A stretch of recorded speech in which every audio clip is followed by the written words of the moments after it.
So I grabbed my sketchbook and took a trip to Prague. Now, I was really depressed about the death of my parents, and I wanted to see the place where they were before they died. They loved Prague, but they died on the way home in the cab that was taking them from Kennedy Airport to their apartment in Brooklyn. And I was supposed to pick them up, but I got this rush job drawing storyboards. I'm a commercial artist, and work had been so slow, and I couldn't afford to turn down this job. This is what I was drawing when their cab skidded off the highway. The police told me that the driver was intoxicated. So I really wanted to see Prague because my folks loved it and I loved my folks.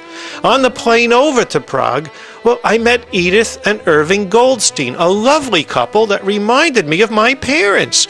We hit it off right away and decided to explore Prague together. It was wonderful being with the Goldsteins. They were so nice.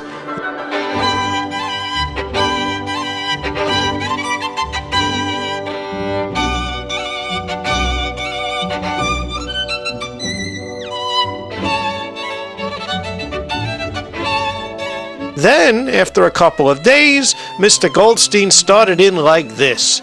"Know what a nice Jewish boy like you needs? A nice Jewish girl." And then he took out his wallet and showed me a photo of his daughter Irene, who was about my age and single and a successful lawyer and apparently very eligible. Well, I gave the Goldsteins a nervous smile and I quickly changed the subject.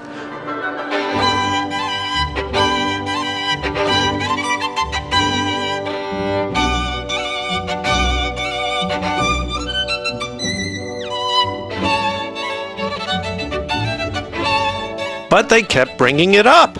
We went to the symphony together, and after Carmina Burana, Mr. Goldstein said, "Know what a nice Jewish boy like you needs? A nice Jewish girl!" And he mentioned it the next night during the intermission at the ballet, and the day after that when we visited the old Jewish cemetery. He even brought it up when we went to the memorial at Terezin concentration camp, and there he said it with even more passion. "A nice Jewish boy like you needs a nice Jewish girl." Well, on our last morning in Prague, before leaving for the airport together, they hit me with this. "Well, you'll finally get to meet our Irene. She's going to pick us all up at Kennedy Airport when we land." Now I had to tell the Goldsteins the truth. "Mr. and Mrs. Goldstein," I said, "there's something about me you should know. I'm gay." After an uncomfortable silence, Mrs. Goldstein gave me a motherly look and said, "You mean you're a homosexual?" Mr. Goldstein gave me a very strange look and said, "A nice Jewish boy like you needs a nice Jewish boy." And then he took out his wallet and showed me a picture of their son, Eric, who was my age and gay, and apparently he was very eligible. So they called Brooklyn and told Eric to pick us all up at the airport. So that's how I met Eric, who, as it turned out, was just what this nice Jewish boy needed. Look, that's me and Eric in, well, you guessed it, that's Prague.